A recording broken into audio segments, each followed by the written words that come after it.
Welcome to the Folktale Project. This is Dan Scholz. And today I have quite the story for you. This is a tale that comes from Russia and Cossack fairy tales. And, well, I'm bringing it to you because of the title. I will be honest, it caught my eye.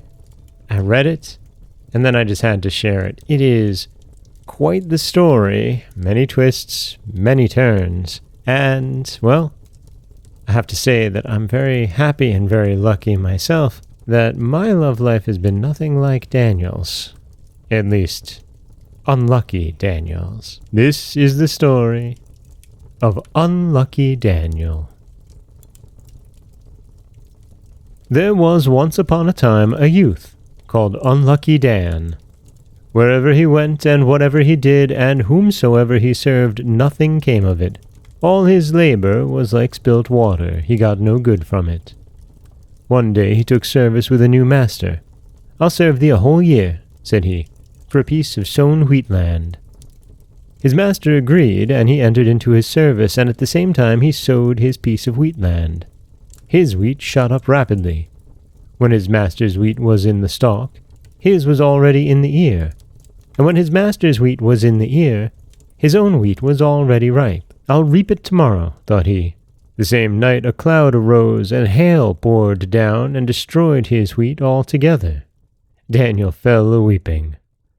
"I'll go serve another master," he cried. "Perhaps God will then prosper me." So he went to another master. "I'll serve thee for a whole year," said he, "if thou wilt give me that wild colt." So he stopped and served him, and by the end of the year he trained the wild colt so well that he made a carriage horse out of it. "Oh ho," thought he, "I shall take away something with me this time." The same night, the wolves made an inroad upon the stables and tore the horse to pieces. Daniel fell a-weeping. "I'll go to another master," said he. "Perhaps I shall be luckier there." So he went to a third master, and on this master's tomb lay a large stone. Whence it came, none knew, and it was so heavy that none could move it, though they tried for ages. "I'll serve thee a year," said he, "for that stone." The master agreed, and he entered his service. Then a change came over the stone, and divers flowers began to grow upon it. On one side they were red, on the second side silver, and on the third side golden. "Oh," thought Daniel, "that stone at any rate will soon be mine. Nobody can move it." But the next morning a thunderbolt descended and struck the stone and shivered it to atoms. Then Daniel fell a-weeping, and lamented that God had given him nothing, though he had served for so many years. But the people said to him, "Listen now, thou art so unlucky, why dost thou not go to the Tsar? He is the father of us all, and will therefore certainly care for thee." So he listened to them and went, and the Tsar gave him a place at his court. One day the Tsar said to him, "I marvel that thou art so unlucky, for do whatsoever thou wilt, thou art none the better for it. I would fain requite thee for all thy labours." Then he took and filled 3 barrels, the first with gold, the second with coal, and the third with sand, and said to Daniel, "Look now, if thou dost pitch upon that which is filled with gold, thou shalt be a Tsar. If thou dost choose one that is filled with coal, thou shalt be a blacksmith. But if thou dost pick out the one that is full of sand, why, then thou art indeed hopelessly unlucky, and out of my tsardom thou must go straight away, yet I will give thee a horse and armor to take along with thee." So Daniel was brought to the place where the 3 barrels were, and he went about them and felt them one after the other. "This one is full of gold," said he. They broke it open, and it was full of sand. "Well," said the Tsar, "I see thou art hopelessly unlucky. Depart from my tsardom, for I have no need at all of such as thou." Then he gave him a charger and armor and the full equipment of a Cossack, and sent him away. He went on and on for a whole day. He went on and on for a second day, and there was nothing to eat, either for his horse or himself. He went for a third day, and in the distance he saw a haycock. "That will do for my horse at any rate," thought he, "even if it is no good to me." So he went up to it, and immediately it burst into flames. Daniel began to weep, and when he heard a voice crying piteously, "Save me! Save me! I am burning!" Well, how can I save thee, he cried, when I myself cannot draw near? Oh, give me thy weapon, cried the voice, and I'll seize hold of it, and thou canst pull me out. So he stretched forth his weapon, and drew forth a goodly serpent, such as is only known of in old folk songs. And she said to him, Since thou hast drawn me out, thou must also take me home. How shall I carry thee? Asked he. Carry me on thy horse, and in whatsoever direction I turn my head and his, thither go. So he took her upon his horse, and they went on and on till they came to a court so splendid that it was a delight to look at. Then she glided down off his charger and said, Wait here, and I'll soon be with thee again. And with that she wriggled under the gate. He stood there and stood and waited till he wept from sheer weariness, but at last she came out again in the shape of a lovely damsel in gorgeous raiment, and opened the gate for him. Lead in thy horse, said she, and eat and rest awhile. So they went into the courtyard, and in the midst of it stood 2 springs. The lady drew out of one of these springs a little glass of water, strewing a handful of oats beside it, and said, Fatten up thy horse here. What? Thought he. For these 3 days we have had naught to eat or drink, and now she mocks us with a handful of oats. Then they went together into the guest chamber, and she gave him there a little glass of water, and a small piece of wheaten bread. Why, what is this for a hungry man like me? Thought he. But when he chanced to glance through the window, he saw that the whole courtyard was full of oats and water, and that the horse had already eaten its fill. Then he nibbled his little piece of wheaten bread, and sipped of his water, and his hunger was immediately satisfied. Well, said the lady, hast thou eaten thy fill? That I have, he replied. Then lie down and rest awhile, said she.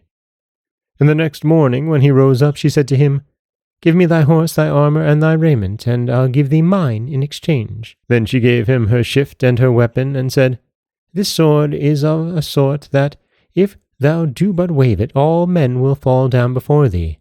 And as for this shift, when once thou hast it on, none will be able to seize thee. And now go on thy way till thou come to an inn, and there they will tell thee that the Tsar of that land is seeking warriors.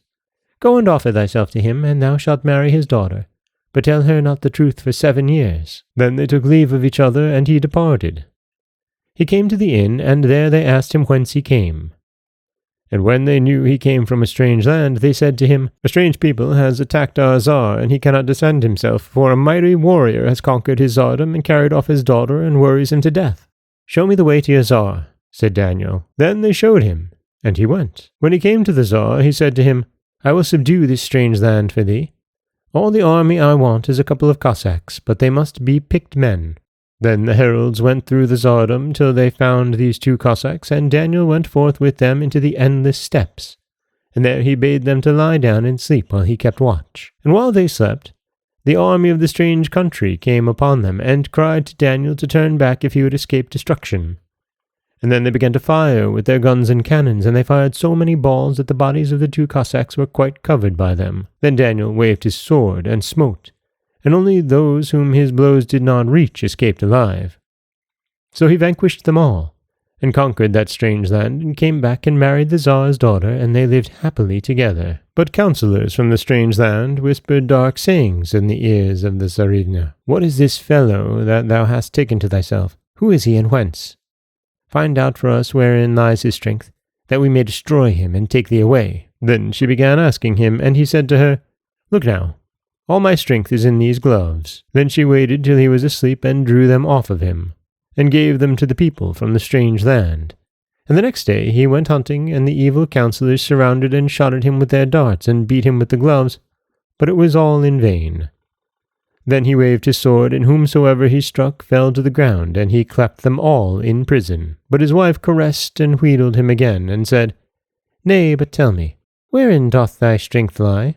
My strength, darling, said he, lies in my boots. Then she drew off his boots while he slept, and gave them to his enemies.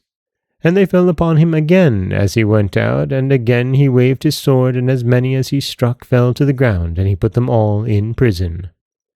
Then his wife wheedled and caressed him the 3rd time. Nay, but tell me, darling, quoth she, wherein doth thy strength lie? Then he was wearied with her beseeching, and he said to her, My strength lies in this sword of mine, and in my shirt, for so long as I have this shirt on, nobody can touch me." Then she caressed and fondled him and said, "Thou shouldst take a bath, my darling, and well wash thyself.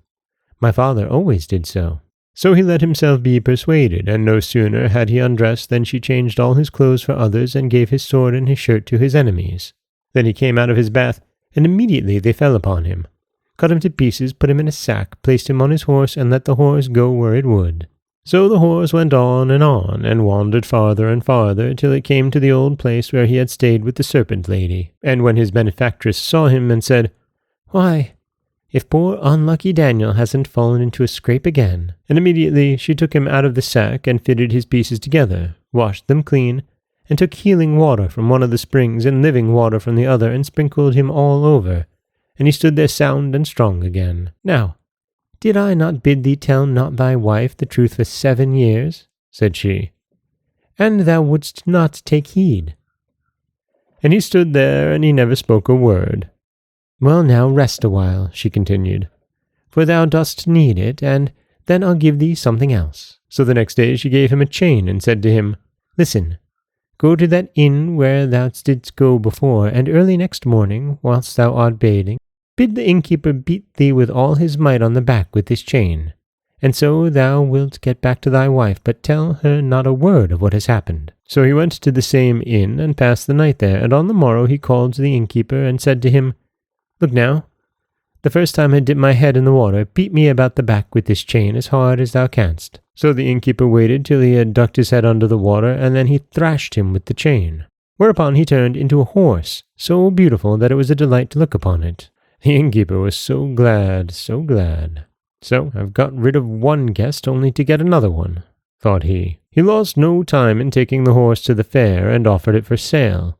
And among those who saw it was the Tsar himself. "What dost thou ask for it?" said the Tsar.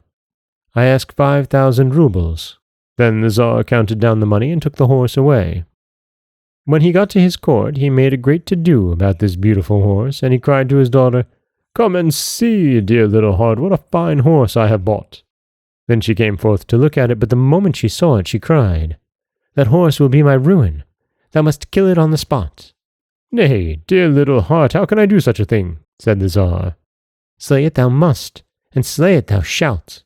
So they sent for a knife, and began sharpening it, when one of the maidens of the court took pity on the horse, and cried, "Oh, my good, my darling horse, so lovely as thou art, and yet to kill thee." But the horse neighed and went to her and said, "Look now, take the first drop of blood which flows from me, and bury it in the garden." Then they slew the horse, but the maiden did as she was told, and took the drop of blood and buried it in the garden. And from this drop of blood there sprang up a cherry tree. And its first leaf was golden, and its second leaf was of richer colour still, and its third leaf was yet another colour, and every leaf upon it was a different one to the others. One day the Tsar went out walking in his garden. When he saw this cherry tree, he fell in love with it, and praised it to his daughter. "Look," said he, "what a beauteous cherry tree we have in our garden. Who can tell whence it sprung?" But the moment the Tsarina saw it, and cried, "That tree will be my ruin. Thou must cut it down." "Nay," said he, "how can I cut down the fairest ornament of my garden?" "Down it must come, and down it shall come." Then they sent for an axe, and made ready to cut it down. But the damsel came running up, and said, "Oh, darling little cherry tree, so fair thou art. From a horse hast thou sprung, and now they will fell thee before thou hast lived a day." "Never mind," said the cherry tree. "Take the first chip that falls from me, and throw it into the water." Then they cut down the cherry tree, but the girl did as she was bidden, and threw the first chip from the cherry tree into the water. And out of it swam a drake so beautiful that it was a delight to look upon it. Then the Tsar went a-hunting, and saw it swimming in the water, and it was so close that he could touch it with his hand. The Tsar took off his clothes and plunged into the water after it, and it enticed him farther and farther away from the shore. Then the drake swam towards the spot where the Tsar had left his clothes, and when it came up to them, it changed into a man and put them on, and behold, the man was Daniel. Then he called to the Tsar, "Swim hither, swim hither." The Tsar swam up, but when he swam ashore, Daniel met and killed him. And after that, he went back to the court in the Tsar's clothes. Then all the courtiers hailed him as the Tsar, but he said, "Where is that damsel who was here just now?" They brought her instantly before him. "Well," said he to her, "thou hast been a second mother to me, and now thou shalt be my second wife." So he lived with her and was happy, but he caused his first wife to be tied to the tails of wild horses and torn to pieces in the endless steppes. And that is the story of Unlucky Daniel, and I can tell you that this very lucky Daniel was happy to bring it to you, but knowing that it's just so many twists, so many turns, and so much lack of luck, such an absence of luck.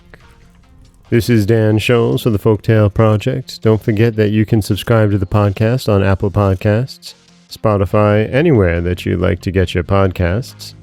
You can follow us on Instagram and Threads at Folktale Project. If you'd like to help support the project, you can head over to patreon.com/folktaleproject. Or you could always just share the stories with someone you love. I do appreciate that. As always, thank you so much for listening.